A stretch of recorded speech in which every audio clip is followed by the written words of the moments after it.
कल्पना कीजिए उस पल की जो हम सबके जीवन में आने वाला है। दुनिया का शोर धीरे धीरे कम हो रहा है। सीने में एक अजीब सी बेचैनी महसूस हो रही है और सांस लेना मुश्किल होता जा रहा है। आप अपने अपनों से कुछ कहना चाहते हैं, लेकिन आपकी जुबान साथ नहीं दे रही। शरीर धीरे धीरे सुन्न पड़ता जा रहा है। ये मौत की तकलीफ का वो वक्त है जब आपकी आंखों के सामने से दुनिया का पर्दा हटने लगता है। अब आप डॉक्टरों को नहीं देख रहे, परिवार वालों के रोने की आवाजें धुंधली पड़ चुकी हैं। अब आप वो देख रहे हैं जो कोई जीवित इंसान नहीं देख सकता। आप देख रहे हैं कि आसमान से फरिश्ते उतर रहे हैं। अगर आप एक नेक इंसान हैं तो उनका चेहरा सूरज की तरह चमक रहा होगा और उनके पास जन्नत का खुशबूदार रेशमी कपड़ा होगा। लेकिन अगर कोई गुनहगार है तो उनका चेहरा कोयले की तरह काला और डरावना होगा, जिसे देखकर रूह कांप जाए। फिर आता है वो आखिरी लम्हा जब मौत के फरिश्ते हजरत इज़राइल अलैहिस्सलाम आपके सिरहाने आकर बैठते हैं। उनके आते ही पूरे कमरे में एक खौफनाक सन्नाटा छा जाता है। अगर आप एक ईमानदार बंदे हैं तो वो बड़े सुकून से कहेंगे, ऐ नेक रूह, निकल आओ अपने रब की माफ़ी और उसकी खुशी की तरफ। ये सुनकर रूह इतनी आसानी से शरीर से बाहर निकल आएगी जैसे लोटे से पानी की एक बूंद गिरती है। पूरे कमरे में जन्नत की खुशबू फैल जाएगी और फरिश्ते उस रूह को बड़े सम्मान के साथ ले जाएंगे। लेकिन अगर कोई बदनसीब है तो उसकी रूह को खींचकर शरीर से वैसे निकाला जाता है जैसे कटीली झाड़ी से गीला ऊन खींचा जाए।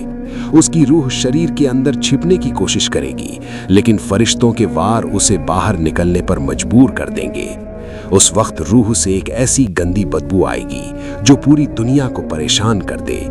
अब आपकी रूह अपने ही बेजान शरीर को देख रही है। बच्चे रो रहे हैं, माँ बाप गम में डूबे हैं। आप चिल्लाकर कहना चाहते हैं कि मैं मरा नहीं हूँ, मैं सब देख सकता हूँ, लेकिन आपकी आवाज कोई नहीं सुन पाएगा।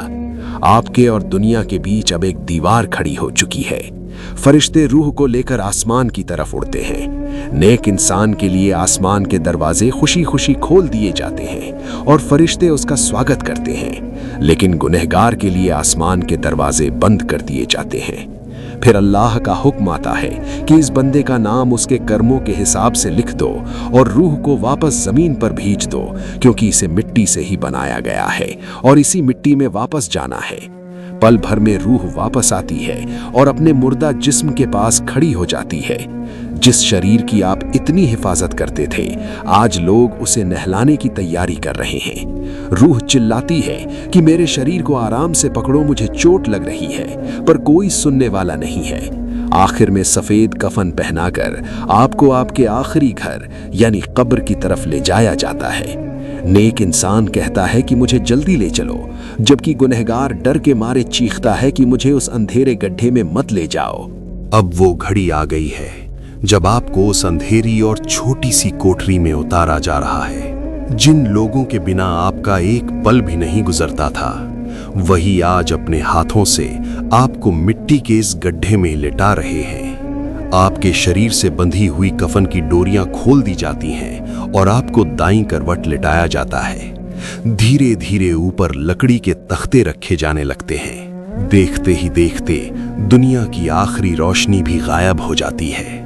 हर तरफ बस सन्नाटा और अंधेरा है, ऐसा अंधेरा जिसमें आपको अपना हाथ तक दिखाई नहीं देगा। तभी आपको ऊपर चल रहे लोगों के जूतों की आवाज सुनाई देती है। आपके अपने, आपके भाई, दोस्त आपको अकेला छोड़कर वापस दुनिया की तरफ लौट रहे हैं। जिस दुनिया के लिए आपने पूरी जिंदगी लगा दी, आज वही दुनिया आपको मिट्टी के नीचे दबाकर ऊपर चहलकदमी कर रही है। ठीक उसी वक्त एक भयानक मंजर होगा। कब्र आपको दोनों तरफ से जोर से भींचेगी। हदीस में आता है कि दुनिया का कोई इंसान इस दबाव से बच नहीं पाएगा। अगर आप मोमिन हैं तो कब्र आपको वैसे ही प्यार से गले लगाएगी जैसे एक माँ अपने बिछड़े हुए बच्चे को सीने से लगाती है। लेकिन अगर आप गुनहगार हैं तो मिट्टी आपको इतने जोर से दबाएगी कि आपकी एक तरफ की पसलियां दूसरी तरफ की पसलियों में घुस जाएंगी। आप चीखेंगे, चिल्लाएंगे, लेकिन आपकी आवाज मिट्टी की दीवारों को पार नहीं कर पाएगी। अब इस सन्नाटे को तोड़ने के लिए दो फरिश्ते हाजिर होंगे, मुनकर और नकीर। उनका चेहरा इतना डरावना और आवाज इतनी गरजदार होगी कि उसे सुनकर बड़े बड़े पहाड़ भी कांप जाएं। उनके हाथों में लोहे के भारी हथौड़े होंगे। वो आपको झड़क कर उठाएंगे और शुरू होगा आपकी जिंदगी का सबसे बड़ा इम्तिहान। पहला सवाल होगा, मन रब्बुका, यानी तुम्हारा रब कौन है। दूसरा सवाल, मन दीनों का, यानी तुम्हारा दीन या जीवन का रास्ता क्या था। और तीसरा सवाल रसूल अल्लाह की तरफ इशारा करके पूछा जाएगा, मन हाज़िर रजुल, यानी ये शख्सियत कौन है। सुनने में ये सवाल बहुत आसान लगते हैं, लेकिन वहां जबान नहीं, आपका ईमान बोलेगा। जिसने दुनिया में अल्लाह की इबादत की होगी वो बिना किसी डर के कहेगा, रब्बी अल्लाह, मेरा रब अल्लाह है। दीन अल इस्लाम, मेरा दीन इस्लाम है। और हुजूर का चेहरा देखते ही वो उन्हें पहचान लेगा और कहेगा, यही तो अल्लाह के रसूल मोहम्मद हैं। दूसरी तरफ जो दुनिया में मशगूल रहा, जिसने अल्लाह को भुला दिया, वो डर के मारे हकलाने लगेगा। वो कहेगा, हाँ ला अदरी, यानी हाय मैं नहीं जानता। वो अपनी याददाश्त और दुनियावी अक्ल का इस्तेमाल करना चाहेगा, लेकिन उसके मुंह से एक लफ्ज नहीं निकलेगा, क्योंकि वहां आपकी रूह बोलेगी, आपका दिमाग नहीं। अगर वो तीनों सवालों के जवाब नहीं दे पाया तो आसमान से एक गरजदार आवाज आएगी, इसने झूठ कहा, इसने दुनिया में सच को नहीं अपनाया। जैसे ही कब्र के इम्तिहान का फैसला होगा, आसमान से अल्लाह का हुक्म आएगा। अगर बंदा कामयाब हुआ तो कहा जाएगा, मेरे बंदे ने सच कहा, इसके लिए जन्नत का बिछौना बिछा दो, इसे जन्नत के लिबास पहना दो और इसकी कब्र में जन्नत की तरफ एक खिड़की खोल दो। सुभान अल्लाह, उस पल वो अंधेरी कब्र अचानक रोशन हो जाएगी। जन्नत की ठंडी हवाएं और रूहानी खुशबू कब्र को महका देंगी। कब्र की दीवारें इतनी दूर हो जाएंगी कि जहां तक आपकी नजर जाएगी वहां तक बस सुकून ही सुकून होगा। उस वक्त एक बेहद खूबसूरत और चमकते चेहरे वाला शख्स आपके पास आएगा। आप पूछेंगे, कौन हो तुम? तुम्हारा चेहरा इतना नूरानी क्यों है?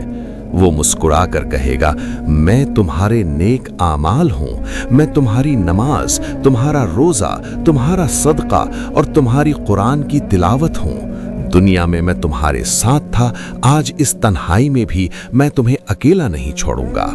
लेकिन दूसरी तरफ जो नाकाम हो गया, उसके लिए हुक्म होगा, इसने झूठ कहा, इसके लिए आग का बिछौना बिछा दो और जहन्नम की तरफ एक दरवाजा खोल दो। पल भर में कब्र जहन्नम की आग और जहरीले धुएं से भर जाएगी। तब वहां एक बेहद बदसूरत और बदबूदार शख्स आएगा। उसे देखकर रूह खौफ से चीख उठेगी। वो कहेगा, मैं तुम्हारे बुरे काम हूं, मैं तुम्हारा सूद, रिश्वत, झूठ और वो गुनाह हूं जिन्हें तुम दुनिया में सीने से लगाए बैठे थे। आज मैं भी तुम्हें नहीं छोड़ूंगा। अब शुरू होगा एक लंबा इंतजार, जिसे आलमे बरज़ख कहते हैं। कयामत आने तक सबको यहीं रहना होगा। नेक रूहें जन्नत के बागों में परिंदों की शक्ल में सैर करेंगी और अपने उन रिश्तेदारों से मिलेंगी जो पहले मर चुके हैं। वो आपस में बातें करेंगे, दुनिया का हाल पूछेंगे। लेकिन गुनहगारों की रूहें जमीन के सबसे निचले हिस्से सिज्जीन में कैद रहेंगी, जहां सिर्फ जिल्लत और तकलीफ है। कब्र में लेटे हुए अचानक आप देखेंगे कि आपकी सजा कम हो रही है या आपकी खुशियां बढ़ रही हैं। आप हैरान होकर पूछेंगे, ये कैसे मुमकिन है? मेरे अमल तो रुक चुके थे।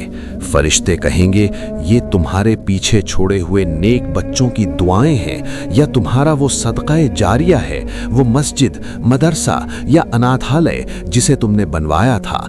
आज उसका सवाब पार्सल की तरह तुम तक पहुंच रहा है। वक्त गुजरता जाएगा, दुनिया आपको भूल जाएगी, आपके घर में कोई और रहने लगेगा, आपके नाम की तख्ती भी मिट जाएगी। लेकिन आप अपनी कब्र में सिर्फ अपने आमाल के साथ कयामत का इंतजार करेंगे। मेरे अजीज दोस्तों, एक गहरी सांस लीजिए। आप अभी जिंदा हैं, आपकी धड़कनें चल रही हैं। मौत के फरिश्ते ने अभी आपके दरवाजे पर दस्तक नहीं दी है। कब्र में लेटे करोड़ों लोग अगर पूरी दुनिया की दौलत देकर भी एक पल की मोहलत मांगें तो उन्हें नहीं मिलेगी, लेकिन अल्लाह ने आपको ये मौका दिया है। ये वीडियो शायद आपके लिए अल्लाह का एक पैगाम है। आइए आज ही तौबा करें, नमाज को गले लगाएं और अपने रब की तरफ लौट आएं। ए अल्लाह, हमें कब्र के अजाब से बचाना और हमारी कब्रों को जन्नत का बाग बना देना। आमीन या रब्बल आलमीन। वीडियो पसंद आए तो लाइक जरूर करें, इसे उन लोगों के साथ शेयर करें जो गलत रास्तों पर हैं। अल्लाह का पैगाम दूसरों तक पहुंचाना सदका जारिया है। इंशाअल्लाह इसका बेहतरीन सिला आपको मिलेगा।